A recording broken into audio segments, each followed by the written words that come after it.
All right, we are back here on the podcast, second day in a row here, covering some baseball stuff here in the after the Juan Soto decision. Did the Met reaction yesterday? Do a Yankee offseason think tank. They will react to the Soto side here. So maybe today, one of our great guests on the podcast, we always do the baseball over unders every year. Phil Fraietta is here. Phil, how are you?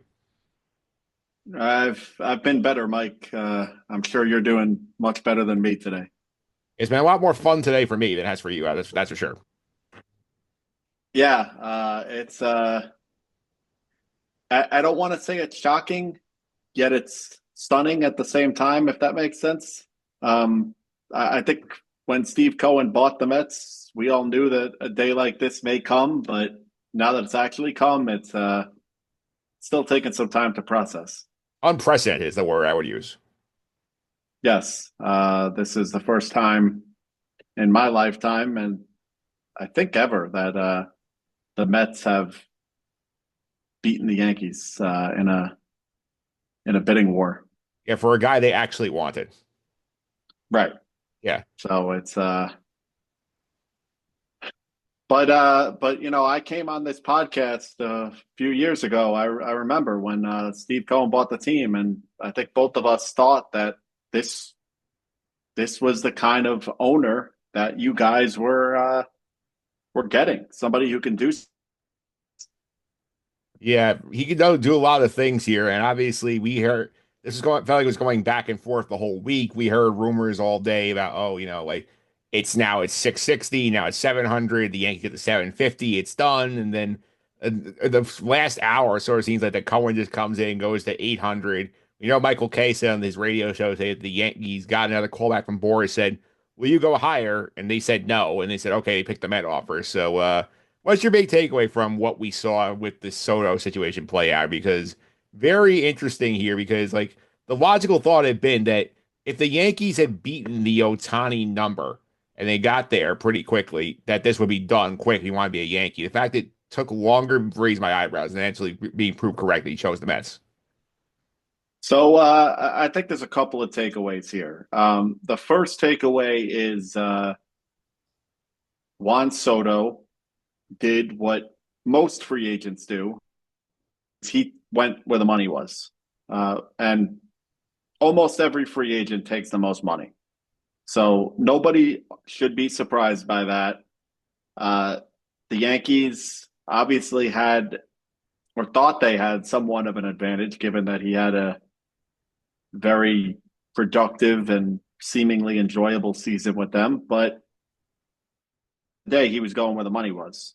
So that's number one. Number two, now that the details have trickled out and I see the differences in the offers, I think there is a pretty big misconception out there that these offers were in the same ballpark. And I don't think they were.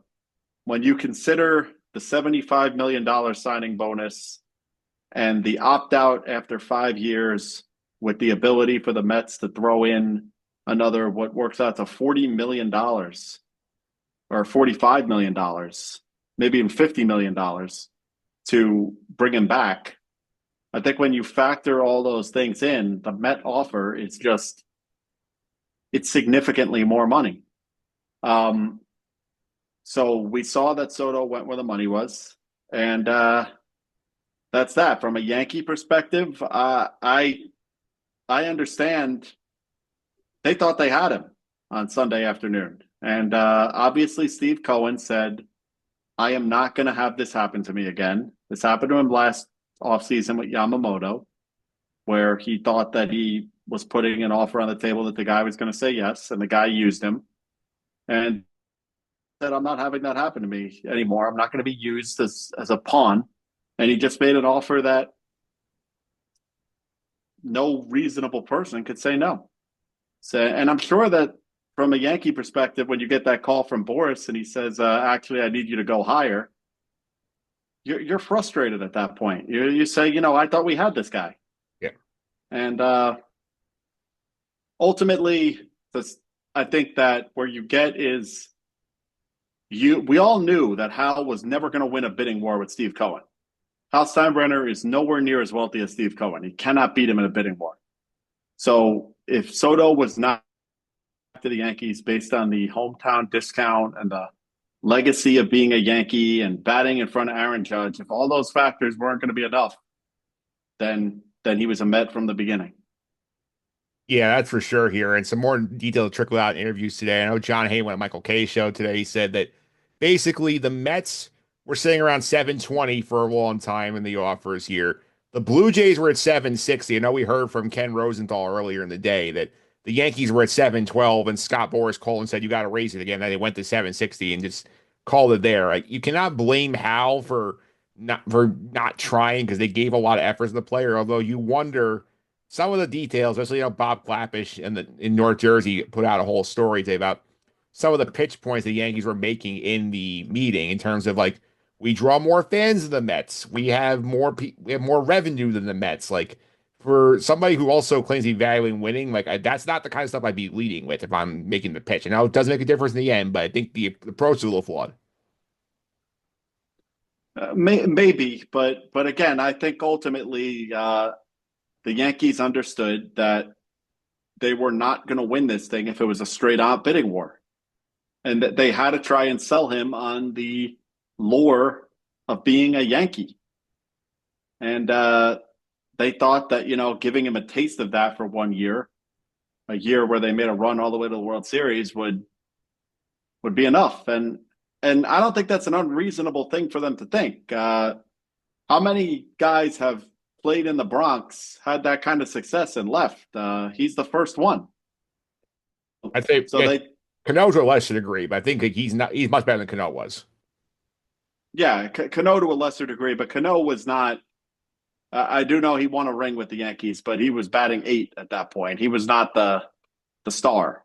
Yeah. So this guy left as a star. And I think that they realized we are not going to win a bidding war with Steve Cohen. We're not getting there. Yankees probably aren't going to get a bidding war with the Blue Jays. So if it comes down to just dollars and cents, this was their best approach. Do I wish that they tried to up the offer one last time? I went back and forth on that, and I know that some of the instant reactions last night from JJ in particular on the Ringer was, how do you not match? How do you not match? But the more I've thought about it, to what end? Eventually, is Cohen ever going to stop? And from what we understand, Boras said, you get to this number, you got a deal. They got to that number, and then he said, actually, no, wait, you don't have a deal. Yeah. So at that point, you kind of just say, what are we going to do, guys? We can't go. We just can't do this game forever. Cohen will win. Yeah, I mean, if you've read some of Steve Cohen's stories about art, about whether he's buying art or buying real estate, where if he wants something, he finds a way to get it. And as you said, this is not his primary business. He makes his money in hedge funds, and for him, he could sell two paintings and basically make back the equivalent of that Soto contract. Over time, this contract is like buying a car to me and you. Yep. That's how wealthy Steve Cohen is. Yeah. It's absurd. And we said this. The two of us said this on this podcast when he bought a team, that this could happen. And we both thought it would be good for the sport. And I still believe that. Obviously, my loyalties aside to the Yankees, this is good for baseball. I think. Yeah. Because I think you're now getting to a point where big market teams realize if we want to compete, we got to spend money. Yep. And it is also a very big change to the status quo of baseball as a whole, because for a long time, there's always a perception of if the Yankees want somebody, they'll get somebody. And we saw it with Garrett Cole a few years back. We saw it back when the days when they did the big splashes before the '09 World Series. Now we're in that world where the Yankees have either declined to go after guys, invisibly Machado and Harper in 19, Seager after the 21 season. And now they know they can get outbid by Steve Cohen, potentially the Dodgers as well, depending on how they throw their money around. So it's a brand new world for the Yankees living in. So I think it takes some time for fans to get used to that they are not the automatic number one lock for getting somebody if these other two big guys want them bad enough. And that is what is the hardest thing to adjust to from a Yankee perspective, because you're right. Machado, Harper, Seager, they didn't make an effort. We can talk about if that was a mistake or not. I think clearly it was, but that's not the point of today's podcast. Yamamoto, Otani, they tried. Those guys had no interest in coming to New York. They wanted to stay on the West Coast. Fine. This is the first time I can ever remember the Yankees saying, "We want somebody. We are going to go all out and get somebody," and they lost. I don't think that's ever happened since free agency came into existence. Yeah, I don't. And it's like, I think it would only be worse if it was the Red Sox, but lowering it to the Mets definitely going to sting on the Yankee fan radar for a long time. And Soto would probably be like the most hated, like non-Red Sox player this franchise has seen in a while. It stings. I'm very happy it wasn't the Red Sox. That to me would have been the reverse curse of the Bambino. This stings, but it doesn't sting as bad. And once the season gets going, at least he'll be kind of a little out of sight, out of mind. Um, but yeah, it's a big change in the dynamics of New York baseball. Uh, Steve Cohen is now, based on Steve Cohen alone, the Mets can outbid the Yankees for pretty much any player they want. Yeah, as long as Steve wants to spend the money, he can do whatever he wants. But let's talk about the Yankees' perspective a little bit here, because obviously they have a lot of interesting options here. Because the thing we talk about off the air with this situation is like, if they did get Soto to come back, you wonder here, like, how much more were they actually going to spend when they gave him $760 million to say he took that offer here? You're looking at, an offseason, maybe you get like a 1 year guy for first base, maybe you're getting a back of the rotation filler, you're getting some pen arms. Like, now they think the pressure's on the Yankees because they have shown that they are willing to spend that much money. And now it's going to be hard for them to say, okay, we're not doing as much now that we lost Juan Soto. So, like, but there's no perfect replacing, because I think the perfect replacement would have been like throwing away Willie Dawson. He came off the board before Soto signed. So I'm not going to sugarcoat this for the Yankee fans. The Yankees are in big, big trouble because the situation that the Yankees have now is they have Aaron Judge, who is still, in my opinion, the best player in baseball. You can make an argument for Otani, but Otani, to me, Aaron Judge is a better player. But whatever, 1A and 1B. And they have Garrett Cole. But those guys are in the latter half of their prime. They're on the back nine. So you need to go for it now if you were going to win with those guys. And the only way to do that now is to fill out the rest of the roster with what I think are players who are almost certainly going to become bad contracts in a short amount of time. Alex Bregman, that contract I don't think is going to age well. Christian Walker, I don't think will age well. Teoscar Hernandez, Anthony Santander, these kinds of guys out there, I don't think any of them are going to age well. You're right. Adames was the only one who you could maybe was young enough that you can make an exception, but he's gone. And if you're the Yankees, I don't think you have a choice. I think you have to go for it. You can't just say we're going to give up a year of Aaron Judge and Garrett Cole's prime. There's only so many of those years.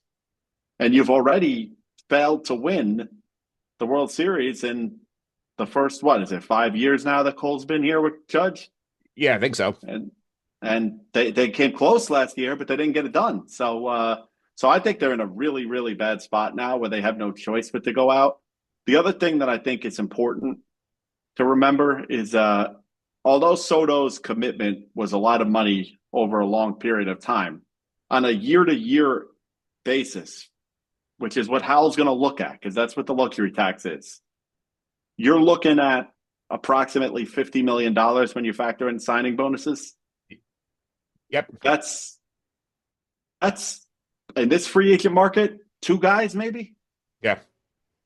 So for any Yankee fan who thinks they're signing 5 or 6 players with that money, that's not happening. Yeah, in case you forgot, Luis Severino got 3 years and $67 million on the A's. So that tells you the prices are way up on the mid-tier guys, little on the guys towards the top of the market. Right. So you're thinking probably one of the top 2 starters, Burns or Fried, and a bat. And that's probably all you're going to get for that Soto money. Yeah, and then it's a matter of like what you're doing other than that, which to me, the logical question, we think we can look at two ways here. Pitching wise, obviously, they have a full rotation. I know they have rumors that they might trade Marcus Stroman to get him off the roster, and yet they didn't do much in the postseason. And they've been linked to Burns and Fried. I know there's rumors already that Burns would prefer to stay in California, which would mean the Giants would be a strong possibility if they give him the close enough money offer. Fried, I know now you got the Red Sox good jockey for him. All the other teams need pitching. Sounds like the Mets not going to play in that area of the market here, but it makes you wonder like where the Yankees go pitching wise. I don't know like if it's a lock necessarily that like unless you're offering like $250 million one of these two guys that one of them is coming. It's not a lock, but I'll tell you why I would make those one of those two guys my priority. I think that if the Yankees bring in one of those two guys, then the Yankees have trade pieces. Yeah. So let's not forget, they have Marcus Stroman, who's making $18 million a year. And that might sound crazy, but you just said it. Luis Severino got well over $20 million a year. So if a team needs to plug a guy in a rotation spot, Stroman's money isn't that unreasonable. But the better trade option that the Yankees would have would be Luis Gil or Nestor Cortez, because both of those guys are above average major league starting pitchers who are going to be making peanuts compared to what a free agent of their caliber would receive. So I think the Yankees would actually have trade pieces in the rotation if they're able to bring in a Max Fried. Then you could deal Nestor. Maybe you package him with Stroman to save some salary, and you might actually be able to get a bat in return, or maybe some bullpen arms. To me, that is their best bet to moving forward after losing Soto. Yeah. I think that's also interesting. I think the bullpen you also have to watch the Yankees too, because obviously they lost Clay Holmes already. He went to the Mets. He's going to end up being a starter theoretically. If not, it doesn't work out. He's always the setup option. But they have Luke Weaver back there, got a good finish of the season. I feel like they need to also be in play for like a closer type, whether it's Tanner Scott, training for Devin Williams, you name it. I think they need to get a proven arm back there because I think hoping Luke Weaver carries it over the next season is not a great idea for a team coming off pennant. I agree with you. The one thing I would say to play devil's advocate is Brian Cashman, for all his warts, has shown an ability to build a bullpen almost every single year. He finds these guys like Luke Weaver, like Clay Holmes, and the list goes on and on. And the Yankees are able to construct a pretty good bullpen. So if there's one area I trust Cashman, it's the bullpen. But I agree with you. But to me, the big thing to do, go get Fried. And then now I've got Nestor Cortez as a trade option. And maybe I can package him in a Devin Williams trade, or maybe I could Cody Bellinger trade. There are ways to get players on in here if you get Fried. Yeah. I would agree with that here. In terms of the bats, so a couple position wise, first base here, obviously, we've heard they linked to Christian Walker before, and that he makes some sense on a short term situation. Would have been more of a fit with Soto. You know, Paul Goldschmidt for a year. I don't think they're going to play in the Pete Alonso sandbox. I feel like he's not going to age well for what they want to do in terms of the situation. And it makes you wonder, you're like, is there a guy you feel confident like right now, like, I want this guy today? Or do you hold your chips and hope that, you know, like the Vlad Guerrero situation does not pan out for Toronto, try and just overpay him next year? I'd rather go grab Walker personally, even though I think that contract's probably not going to age that well. I just think that Walker would add a somewhat different dynamic to the Yankees. He's a very good defensive first baseman. They haven't had that since Teixeira. He's a reliable hitter, doesn't strike out a whole ton. I think he'd add a different dynamic in that lineup. I'd like to see him re-brought in here. You are right, though, that next year's free agent market, looking ahead, does have some bats at the first base position. You've got Vladdy. You've got the Japanese slugger who's going to come over next year. So there are some bats there. But again, like I started the segment with, Aaron Judge is going to be 33 years old. Garrett Cole's going to be 35. How many more seasons are you going to wait? Yeah. You have to go for it. You can't keep waiting. Yeah. So here's what I think I would do if I was first base, if this was me. Is I think I would be calling the Cubs.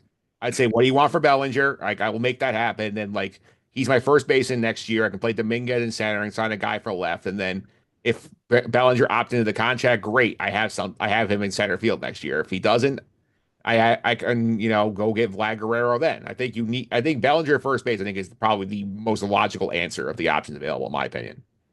I don't hate that, but then who's my left fielder I think you have to go in sign this one. scenario? You have to go Well, sign who one. are we signing? You could also consider the option where maybe you do like give Dominguez left and get a reunion with Bader in center, where you don't have to run Judge's legs out there in center field. Sure, but I mean that now we see how difficult this is to piece this together without Juan Soto. Yes, Uh, that's a lot of offensive production and Cody Bellinger. I'm sorry, unless he goes back to the Dodgers version of Cody Bellinger, he's no he's no Juan Soto. he's not. But so yeah, I think you're right. That might be a way to piece it together. Ideally, I would have liked to see a Bellinger, a Walker, and a Fried, which I think the Yankees have payroll flexibility to pull off because I think given that they lost Rizzo and given that they lost, if they can get Stroman out of there and clear his money, I think they could pull off those three players. But I don't hate having. I love Bellinger in general. I think he's a very good fit for the Yankees. Left-handed bat, versatile. I got a first base option or a center field option. But I like that piece. Yeah, I think that's a good piece. And Brian Cashman has been on. They talking at the winter meetings today. He said a couple things. He said that we went above and beyond a couple levels. Sign Juan Soto. He said they have ready to pivot to other plans. We're not going to be drunken sailors in the marketplace. And he did mention, I just said here, that it makes sense to move Aaron Judge back to right field because playing Judge and everything only makes sense if you have Juan Soto there. But if he's not there, it makes more sense that he's 33, not to put the wear and tear on him in center field and get somebody who can actually play that position. Oh, I'd certainly move him, and this is not about him dropping a fly ball in the World Series. Yeah, His defensive metrics this year were not very good in center field. He's not a very good center fielder. He's an excellent right fielder, yeah. but he's not a very good center fielder. So I take this opportunity to get him out of that position. I agree. Plus, I mean, he's at 6'7", like how big he is. Like you don't want the guy that big covering that much ground because it's going to lead to more injuries. And we saw it happen in 23, and the Yankees didn't have him in the lineup. Yeah, absolutely. And look, I've got Dominguez, who is a natural center fielder. He's supposed to be a five-tool player. So go put him out in center field. Let me see what he's got. Yeah, and they have Trent Grisham there too. Who could caddy him if that struggles here. I do think like go get a left fielder on the short term situation. You could get like I still pursue Ballinger first base here. Another option I don't know if the Yankee fans thought much of here. I don't think that. I also third turns of third. I feel like personally, I feel like Alex Bregman is not going to be on their radar. I think Cash is not wanting to age the contract well. I also don't think that he also has that thing against the former Astros guys. I feel that might hurt their chance on Bregman here. He has his vendetta against the Astro players. I don't think they're going to be involved heavily on Bregman. There is the Astro thing. I think there's also the contract. I don't think Bregman's contract's going to age very well. He seems to be on the decline. But one thing I will say about bringing in a guy like Alex Bregman that does intrigue me a little bit, you're bringing in a known winner. The guy that say what you want about the Astros, they win, and you'd also be bringing in somebody with a bit of an edge, who I think the Yankees need. Soto gave the Yankees another element too. Soto has a bit of an edge as a player. You'll see that for the next 15 years, and it's fun to watch. Aaron Judge, he's great, don't get me wrong, but he doesn't have that same kind of edge. Bregman's an edgy guy. Yeah. So I think from that, but I agree with you. I don't think they're going to dabble in that water, and I think that Bregman, you take a look at the Adames contract, I think he's going to want similar money. Yeah. The third base thing makes you also wonder here. We saw Jazz Chisholm play at the end of last year. The conventional wisdom had been that he would play second because it seemed like no one's going to bring Glaber back. Do you think that there is a world where they reconsider that stance and go back to Glaber Torres and say, come back, we'll put Jazz at third? Because otherwise, your other option is hoping that DJ LeMahieu has something left, which I think is a very bad bet to go in hoping that on that. I think there's a world where it's possible Glaber comes back, but it would require a situation where Glaber comes crawling back and is looking for a 1 year type of prove it deal. I don't think they're going to be giving long-term extension to Gleyber Torres. I don't see that. As far as other infield options, I agree with you. In no world can you go into this season and assume to get anything out of DJ LeMahieu. Yeah. Anything you get out of DJ LeMahieu is a surprise. I would they do have another option though. They have this kid Durbin in the minor leagues. He had a pretty good season last year. He's had a good career in the minor leagues. I think there's a very good chance he'll make the opening day roster. Who knows what he translates to in the major leagues, but at least in the minor leagues, he's shown the ability to be a high contact guy. There's also that a Korean infielder was posted, who again is a high contact left-handed bat. I like him a lot. I don't know what the market is going to be on that guy, but he's a high average, high contact lefty. So there are options out there, but as the listeners can probably tell, this without number 22 in right field, this is really just you're trying to put a Band-Aid on it. Yes, I'm trying to look right now in terms of just the free agent outfielder situation here because one guy next year who could be helpful is Kyle Tucker because obviously like he's like a guy who fit very nicely in left field in Yankee Stadium, but that's a 2025 option, but 2026 option for 2025. I mean, Kyle, yeah, Kyle Tucker's built to play for in Yankee Stadium, also with that left-handed swing. That I can certainly see, but again, we're talking about 2025. We're not talking about 26. And the Astros are not trading Kyle Tucker. yeah, and looking at some of the top outfielders on the market, obviously Teoscar Hernandez, who they've been linked to, and they got to fight the Dodgers to get him back, or the Red Sox might be in that situation here. Santander, who I feel like that there's this possibility that I've said the offseason, feel like he's a guy could see like a Washington overpay to say, look, we're coming back. You have Bellinger, the trade option here. Jurickson Profar is out there. Like not much otherwise, which makes it very difficult where it's to see where the free agent fit is. Whereas like maybe you're getting a guy on a 1 year contract trying to rebuild his value, but like not ideal situation here. No, not an ideal situation at all.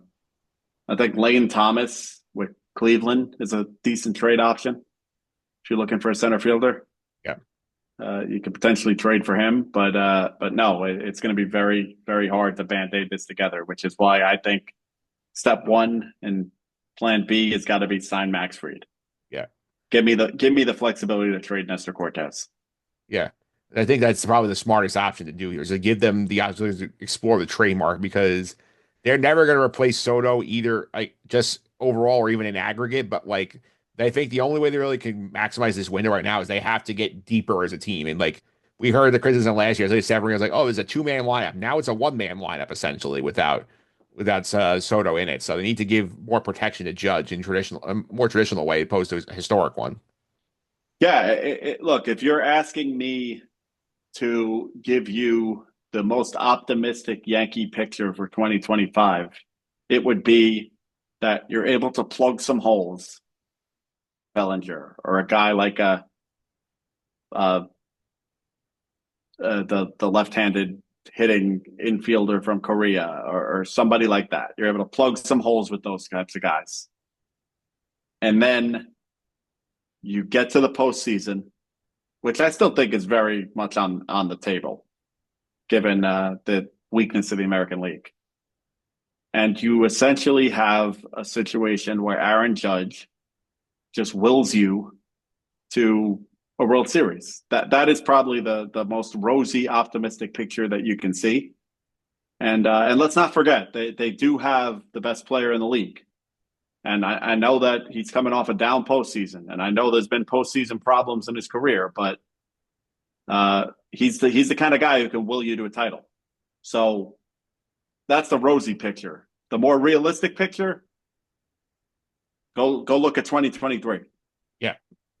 That's not a fun picture to look at either. No, and I understand that Aaron Judge got hurt that year. Let's assume he played the whole season, didn't get hurt. Maybe they would have won 90 games, snuck into the playoffs. They weren't going anywhere. That's probably the more realistic picture here. Yeah.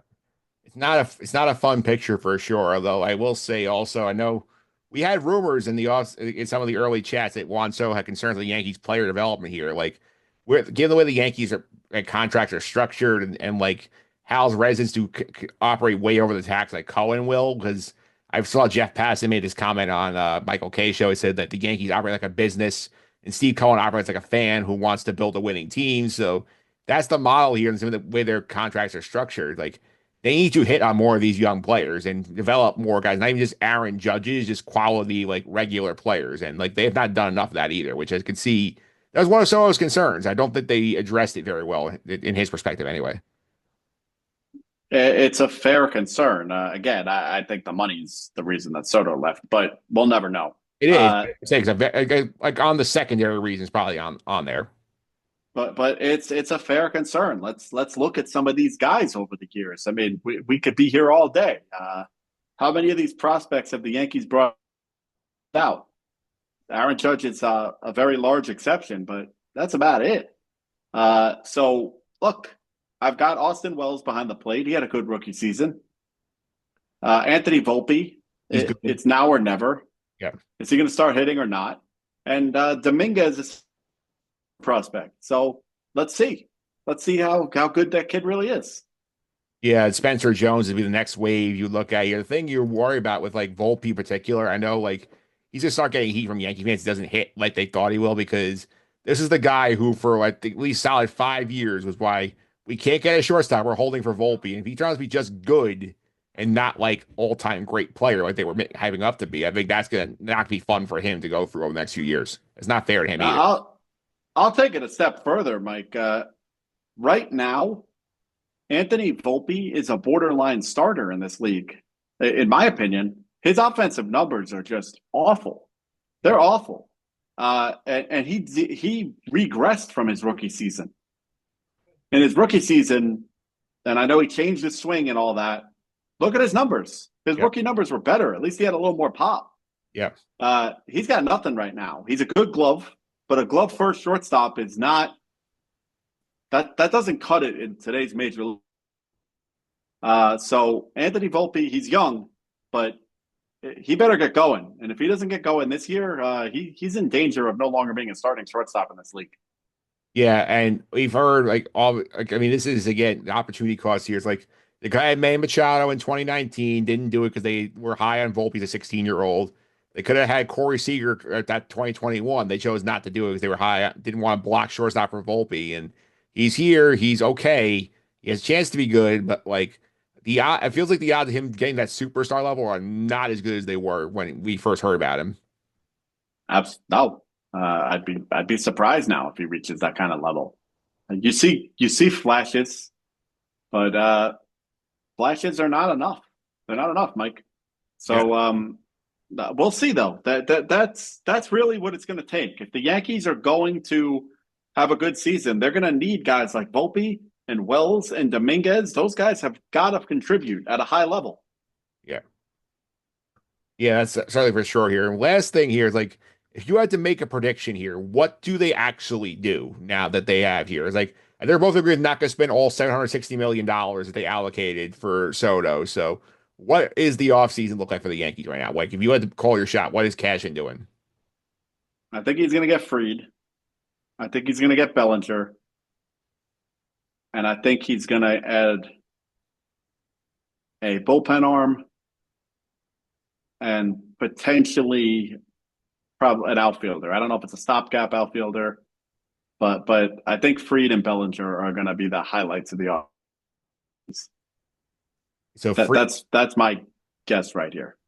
So like free Bellinger and like say like Max Kepler, for instance, like a guy to play left field. Yeah, that's what I think. Now there are wild cards in this.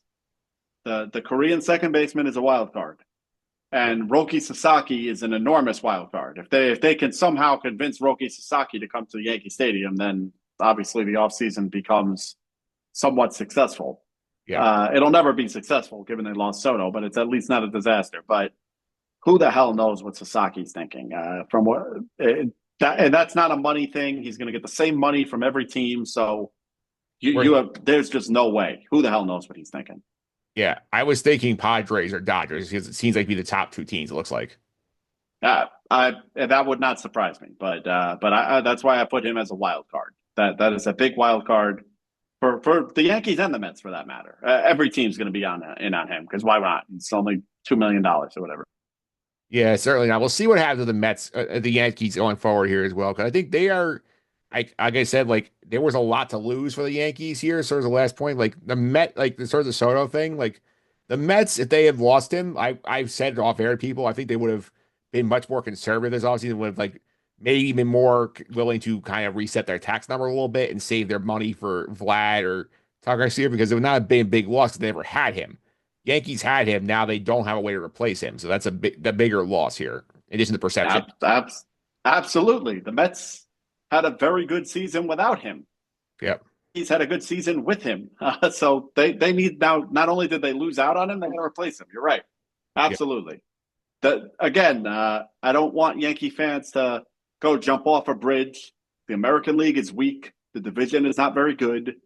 There's still hope here, but I don't see a world team is a better team than it was last year. But hey, maybe they come back as a better all around baseball team, and that translates to more wins. Yeah. Your hope is that you become deeper and like you have less holes as opposed to like having 3 or 4 generational superstars trying to carry everybody else. Yeah, maybe you become deeper, maybe you have less holes, maybe you clean up some of the fundamentals, but that's a lot of maybes. Juan Soto was not a maybe. You knew what Juan Soto was, and now he's going to be in Citi Field for the next 15 years. Yep. Phil, thanks for all the time. Really appreciate it. Let's keep an eye on this thing and see how the Yankees do before we check back in for the baseball over-unders in March. Okay, well, absolutely.